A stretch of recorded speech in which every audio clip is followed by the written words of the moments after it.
ngayon.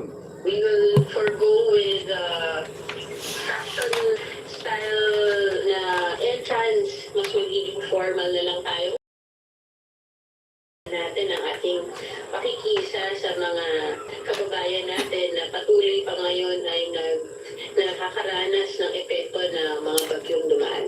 Sa inilabas na memo ng Secretary General ng Kamara, ang red carpet ay may kit na gagamitin para sa ingress at official protocol.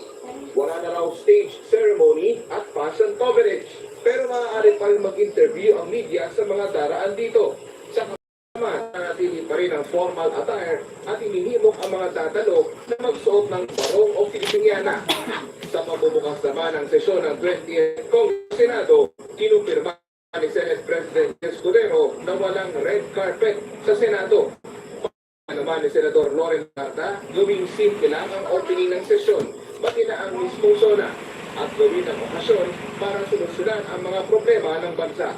Daniel Manastas para sa Kampasang Pili sa Bagong Pilipinas. Idineklara ng Korte Suprema na unconstitutional o labag sa konstitusyon ang impeachment complaint laban kay Vice President Sara Duterte. Umani naman ang iba't ibang reaksyon sa Senado ang desisyon nito. Nagpapalit si Daniel Manastas. Sinabi ng Malacanang, pag-aaralan pa nila ang buong kopya ng desisyon ng Korte Suprema na nagsasabing unconstitutional ang impeachment case laban kay Vice President Sara Duterte. Ang Senado naman na tumatayong impeachment court, iginagalang ang desisyon ng mataas na hukuman. Kinikilala raw ayon sa tagapagsalita ng Senate Impeachment Court ang desisyong ito. Ayon kay Atty. Reggie Tonggol, ang Senado bilang impeachment court ay laging nakaangkla sa konstitusyon at kailangan daw respetuhin ang kautusan ng korte. Inaantay pa raw nila ngayon ang formal na transmittal ng desisyon ng NC. Pero kung si Senador Tito Soto ang tatanungin, merong nag-a-advise sa amin na pwede rin namin in-regard ni Secretary Senate yung Supreme Court decision because it tramples over the of the Senate kaiwalay. halos na parehas ang ito ni Senador Joel Villanueva na nagsabing may desisyon o wala ang Korte Suprema, magtutuloy daw ang impeachment court. Pero magiging malaking tanong daw kung susundin ng impeachment court ang utos ng SC. Matibay naman ang paninindigan ni Senador Bam Aquino na dapat ituloy ang impeachment trial. Bilang co-equal branch, malinaw daw ang mandato ng konstitusyon at kapangyarihan ng Senado, kaya narapat na irespeto ang proseso ng impeachment.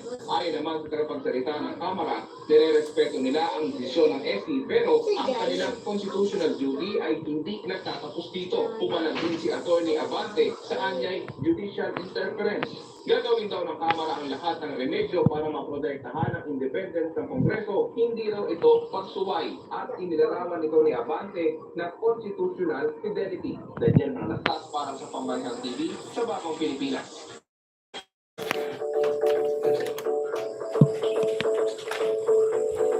Sa ating ulat showbiz, tinalakay ng mga pulis ang ahensya na may hawak sa K-pop group na BTS.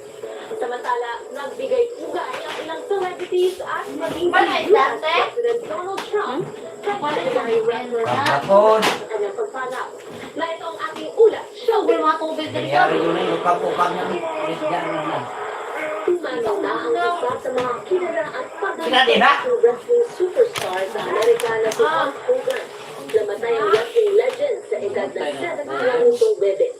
Ayon sa mga pinawian ng buhay si Hogan sa isang ospital, mga 2 oras matapos responde ang mga medical team sa kanyang tahanan sa Clearwater, Florida mula sa isang emergency call na heart attack.